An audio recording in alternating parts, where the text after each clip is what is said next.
Hi, welcome back to 345 Delta Foxtrot. My name is David Forgerson. I've been doing a series of videos on rivets and riveting. The last few have been about measuring the strength of rivets, and this one is going to be about the strength of deburred holes. I'm not going to talk about things that I've already talked about in previous videos. So if you're a little bit lost, go back and watch the last few videos of mine. I'll put the links in the description.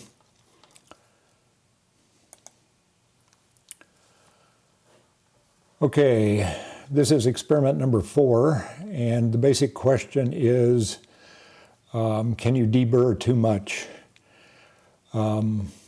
So the experiment is going to be deburring holes by different amounts and then measuring the strength of the rivets. I'm going to be using a Cleveland Aircraft hex shank deburring tool inserted into a Black & Decker cordless screwdriver.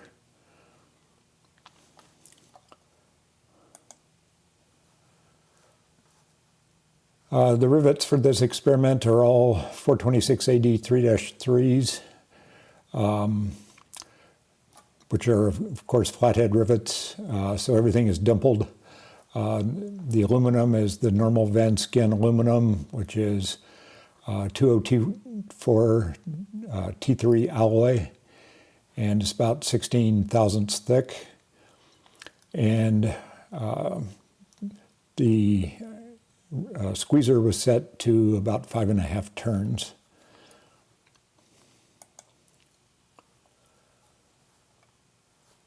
As I already mentioned, I'm using the Cleveland Aircraft deburring tool in a Black & Decker cordless screwdriver. The cordless screwdriver turns at about 180 RPM.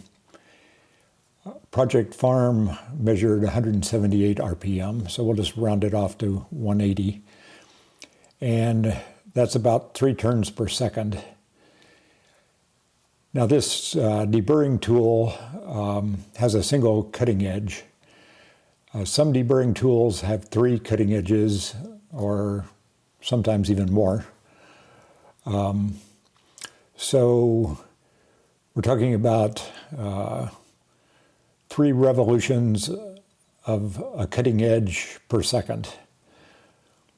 Now what you really want to know is how much material is being removed, and I have no way to measure that. So we're just going to do this based on the amount of time.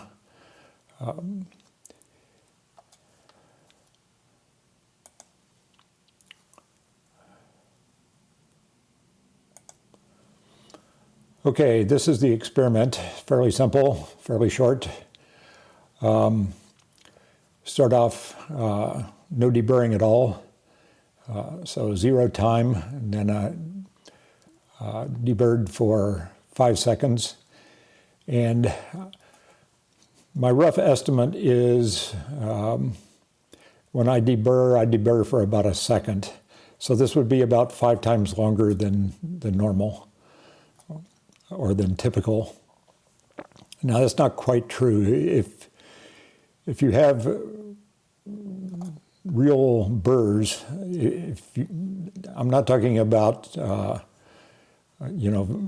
Van's aluminum, which is precision punched. I'm talking about actually drilling holes and leaving burrs in the aluminum. That often requires 2 passes for me to get rid of the burr, so that would be 2 seconds. But anyway, 5 seconds is significantly longer than normal. And then the next experiment, or the next sample, was for 10 seconds, which is way longer than normal. And I got a particularly low strength, much lower than I was expecting. So I repeated that sample, and so that's sample number 4. It's also 10 seconds. And I measured W with the calipers. W is the diameter of the shop head. And then I converted that to something times D, and all the numbers came out about 1.7 times D. So it squeezed more than typical. The size of the hole in the Cleveland aircraft rivet gauge is 1.5 times D. So they're all squeezed more than that. And then the next column, the next to last column here, is the strength that I measured. And it started out with the typical values that I get, somewhere in the 125 to 128 range. That's 125 to 128 pounds. And then if you go for 10 seconds, it dropped basically in half, dropped down to 68 pounds. And I repeated that, and on the second try, it was 94 pounds. So if you rivet a lot longer than normal, you can cause a problem. You can cause a significant reduction in the strength. Now, of course, this only applies to thin aluminum. If you've got 1/8-inch thick aluminum, you can deburr for as long as you want. It's not going to cause a problem. Probably. I mean, you got to look at how it fits into the other components of the aircraft. But by and large, you could deburr as long as you wanted to. But I mean, a lot of people spend a lot of time deburring the holes in the skins, and a little bit of deburring is okay, but you can't overdo it. You can have kind of too much of a good thing and actually cause a problem. Here's a picture of the samples after they failed. The one on the left was for 5 seconds. I don't have a picture of the one for 0 seconds. You can watch my last video. It's the same as that sample. And then the two on the right, or the one in the middle and the one on the right, are for 10 seconds. And so the one on the left and the one on the right, the factory head failed. And the one in the middle, the shop head failed. The top row of pictures is the factory head, and the bottom row of pictures is the shop head.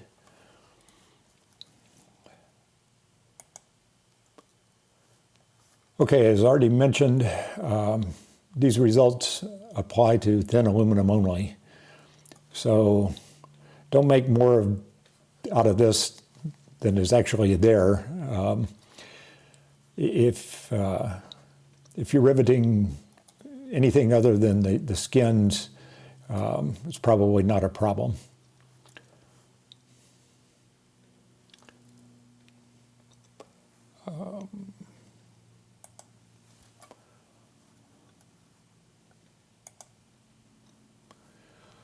Okay, we've opened up a can of worms here. Deburring is kind of a controversial topic, kind of a messy topic. And since I've opened up the can of worms, I'm going to talk about it. Feel free to make comments to this video about your opinion on deburring, what you deburr, what you don't deburr. If you think I'm nuts, if you have a good argument, I'll listen to whatever you have to say. If you have data, I'll definitely listen to whatever you have to say. If you just have an opinion, I may or may not listen to what you have to say. Everybody's got an opinion on this topic.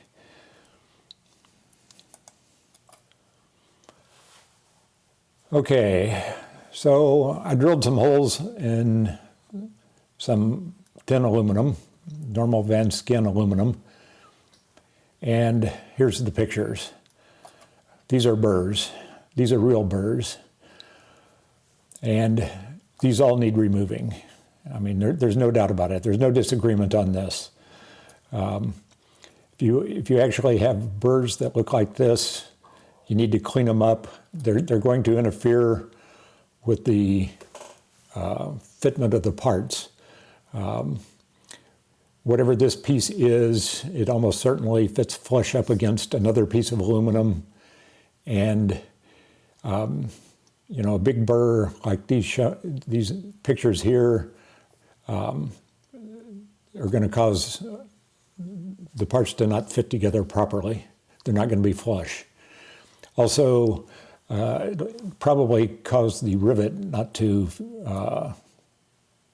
fit properly.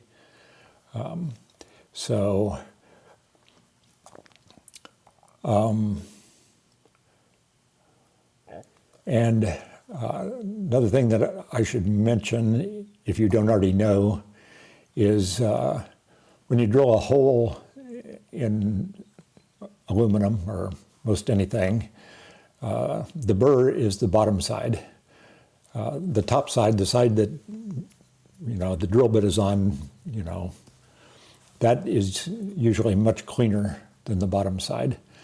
And there's ways to improve that. You can put another piece of metal or something underneath the piece of metal that you're drilling, and that will help to eliminate any burrs and make the bottom side much smoother.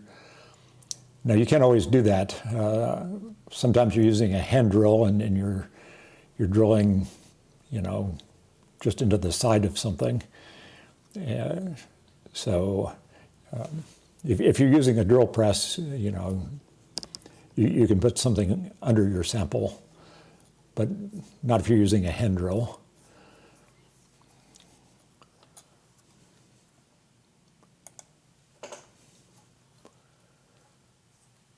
Okay, so burrs are, as shown here, they're excess metal. And in general, excess metal is not a problem. I mean, unless it causes a fitting issue. If it causes a fitting issue, you definitely got to deburr it and clean it up. But say it's a lightning hole or something like that. It's just a hole sitting out in the middle of air. It's not causing any sort of fitting problem at all. Excess metal doesn't matter. I mean, you could have a burr 100 times this size in a lightning hole, and it wouldn't matter. In fact, you could have no lightning hole at all, a solid piece of aluminum, and it would be okay.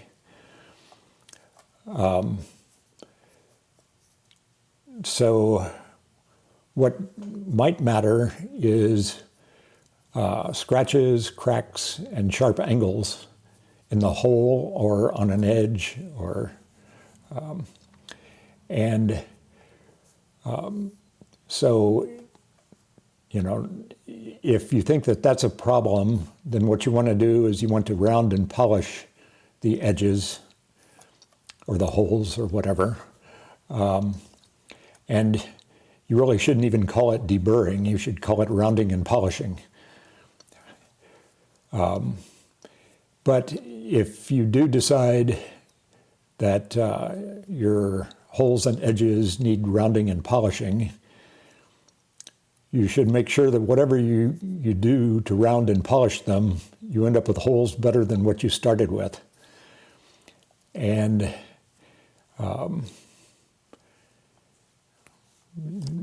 in my opinion, you're going to have trouble showing that. You're going to have to get out your microscope and take some pictures and try and actually convince yourself and other people that whatever you're doing is better than not doing anything at all.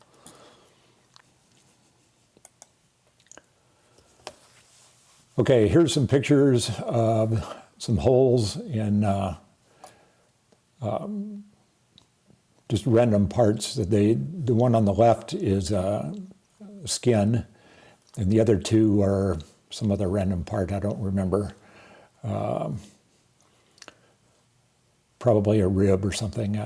Oh, no, the one on the top right is probably a rib. Actually, the one on the bottom right might be as well.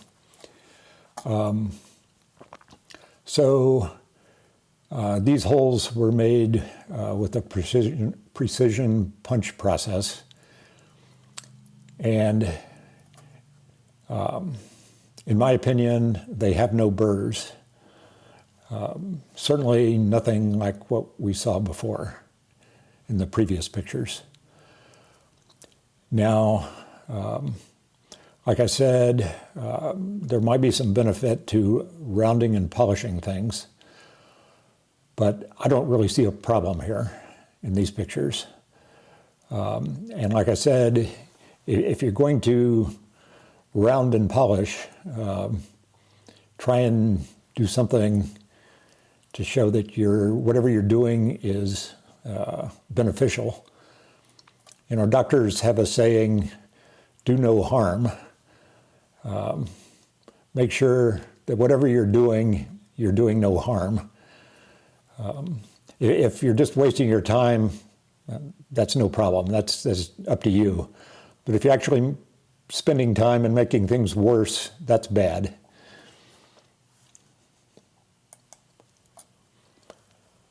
Okay, so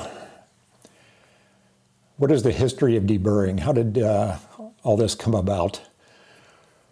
Well, back in the old days, what I called period 1 here, or maybe the really old days, companies just sold a set of plans for building an airplane. And people went out and bought sheets of aluminum. They made their own parts. They cut all their parts to the right size. They drilled all their own holes. And I'm sure that there were all kinds of burrs and rough edges, and everything had to be cleaned up massively. And that's how it all started. And then things changed, and companies like Vans started supplying parts. And they used, by and large, a punch process. And it was not tight enough tolerances to, so the tolerances weren't as tight as desired. And so what they did is they made all their holes one size too small. And so the builders would take the parts and drill them to the final size and then deburr them. And because the builders are still drilling, there's going to be some small quantity of burrs, and deburring was probably still necessary. But then we go to period 3, which is the current situation. And Vans has switched over to, at least for the RV10, and at least a couple of other of their RVs. I don't know if all of them are switched over. But they've gone to precision punched parts. And all of the holes are final size. No drilling is required. And basically there are no burrs and no deburring is required.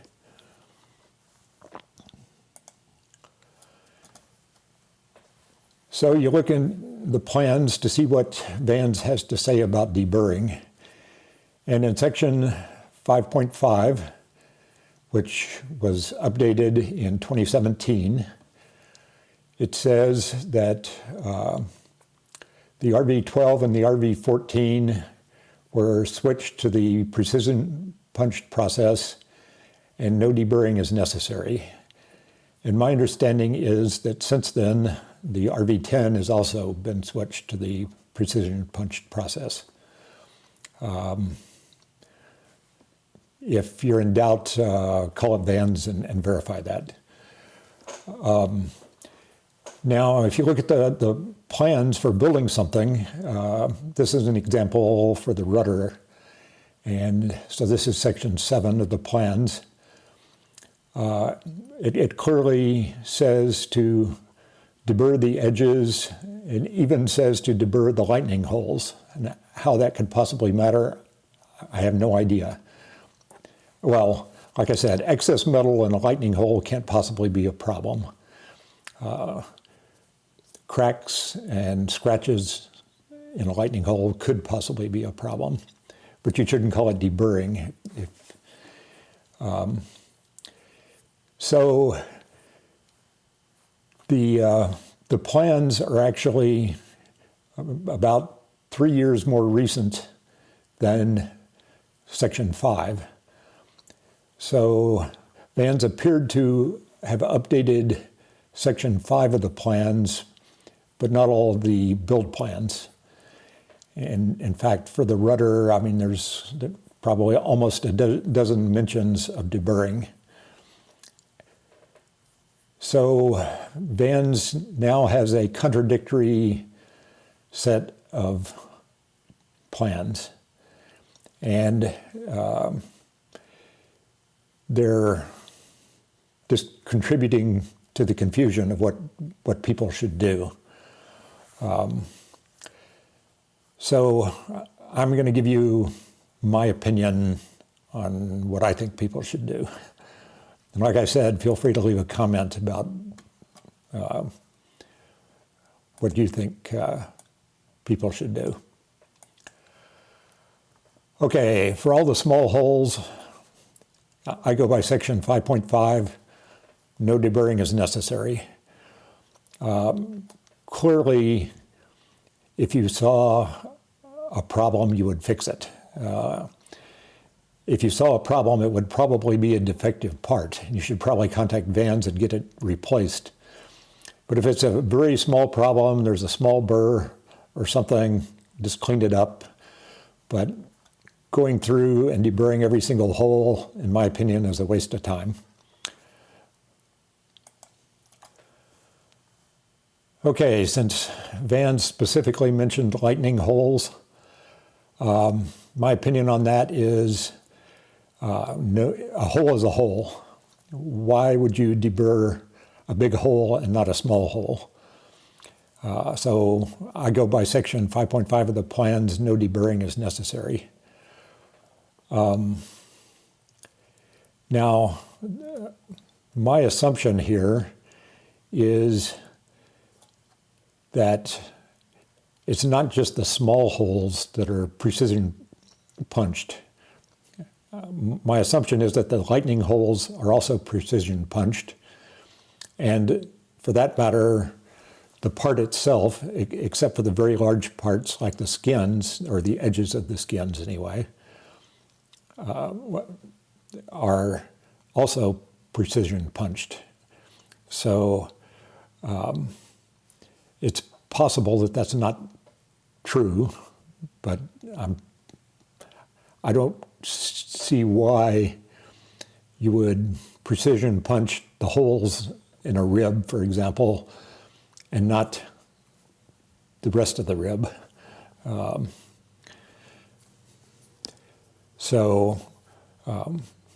My assumption is that anything that's precision punched is basically okay. Doesn't matter if it's round and you call it a hole, or if it's an edge. It's all made the same way.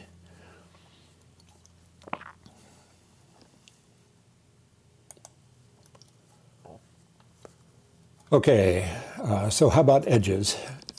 Now, I mentioned the skins, and my assumption and understanding is that the holes in the skins are precision punched. Now, the edges might be a little bit different. I believe that they are punched with tabs connecting it to a larger piece, and then the tabs are cut or removed in some way to free up the piece. In fact, things like ribs would have to be made the same way. You would punch the rib out of a larger piece of metal, and you wouldn't let it just fall on the floor. You would have little tabs holding it in place, and then at the end you would come and cut all the tabs and free up the rib from the larger piece of metal. And I believe that if you go back several years, the tabs in things like skins were fairly large. Now I can definitely feel little bumps in my skins, and I refer to them as very small tabs, and they are so small that I don't see how they could cause a fitment problem. However, I do try and clean them up a little bit. And also, another thing that I do on the large parts is I try and round off all the corners. And that's just kind of a personal safety type issue for me. If I run up against a corner and I don't want to get scratched, and I definitely don't want to draw blood. So I just round off all the corners by, I don't know, a radius of like 1/16 of an inch, or just a little bit. So how do you, quote, quote, deburr the edges? The parts are too big to take to the bench grinder and use the 3M wheel. So if you can't bring the parts to the wheel, what you do is you bring the wheel to the parts. So Cleveland Aircraft sells a 2-inch version of the 3M cut and polish wheel, and that's shown on the right here. And it's not too expensive, and they sell a mandrel for it. I don't think it comes with a mandrel. I think that's another $10 or something. But anyway, you buy the mandrel for it, you put it in a die grinder. I like adding a flow regulator to the die grinder, and so I'd set it at the speed that I prefer, and then I just run it along the edges. And it doesn't take very long. It goes, it's very easy, quick to do. And as far as I can tell, it produces good results. Like I said, if you have different experience or opinion on this, please leave a comment. But that's what I do, and that's my recommendation. Okay, match drilled holes. This is where you get into real deburring. Whenever you're match drilling holes, or whenever you're drilling any holes in aluminum, there's almost certainly going to be real burrs, like I showed in the pictures. And you need to clean them up, and that's something that you would do if you're building a birdhouse or if you're building an airplane. It's just something that you do as a part of machining. And there are things that you can do to make things a little bit better. So one thing that I try and do is drill the holes one size too small, and then ream the holes to the final size. And the reamer will get rid of a lot of the burr, but probably not all of it. And so you still have to come back and do a little bit of deburring. I like reamers a lot. If you have two drills, like if you have one of these air drills, one of the Palm air drills, very nice, highly recommended. And you're using that for drilling your holes. And you have a, you know, like a DeWalt cordless drill. My recommendation would be to leave your reamer chucked up in your cordless drill. And whenever you need it, it'll be sitting there all ready to go, and you can ream out a hole. So whenever you have a rivet that is tight, doesn't fit right, is not sitting flush, just take your reamer, ream it out, and make sure that everything is fitting properly. Now, there are different types of reamers. For example, there's straight flute, and there's whatever, the helical flute, or whatever, the coiled flute, or spiral flute, I think they call it. And Pan American Tool sells these hybrid drill bit reamers. It's half drill bit and half reamer. And I don't have one, I've never used one, but they look interesting. They're not too expensive. They're about $30 a piece, as you can see here. The number 30 is, what, $31.40? So next time I order anything from Pan American Tools, which is not very often, I may order one of these and see how I like it. But this would allow you to drill a much smaller hole, much smaller than one size, smaller than the final size. You probably go 5 sizes smaller, or even 10 sizes smaller than the final size. And then come back with this drill reamer bit and finish it off. And I suspect you would get very nice clean holes. But like I said, I've never tried it.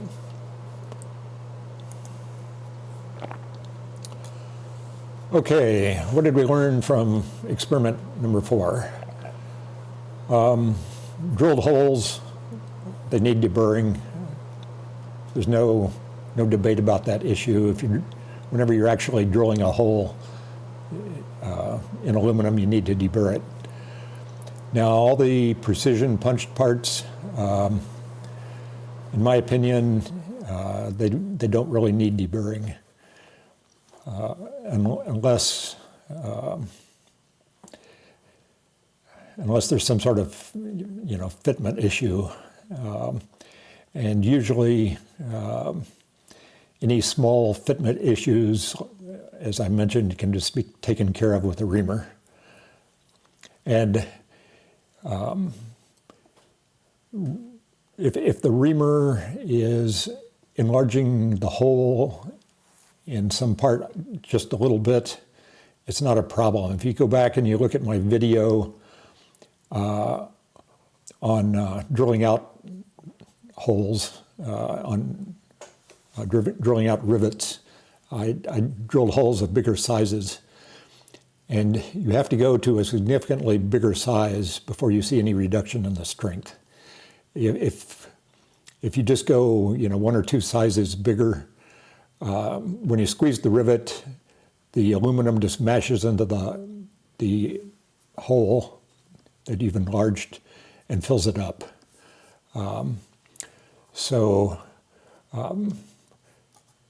Like I said, I like reamers, and whenever I have a little fitment problem, I just ream it and take care of it. And the third thing we learned is that on the skins, you can go overboard and deburr too much, but you would have to really go overboard to have a problem. Okay, that's it for this video. If you like these videos, subscribe, give them a thumbs up, leave a comment. In particular, this topic and this video kind of lends itself to possible comments. Like I said, I would be interested in your opinions and experience in deburring parts. Also, I'm going to make one more video on blind rivets, and I'll probably measure the strength of a couple of blind rivets, and that's going to be it for measuring the strength of rivets. So if there's anything that you want me to measure the strength of, and I haven't already done it, now's the time. Then the apparatus is going to go in the back of the garage and probably never get used again. And as always, I'll put links in the description, the links to the Reamer, the links to the 2-inch deburring wheel that Cleveland Aircraft sells, things like that. Okay, that's it. Thanks for watching.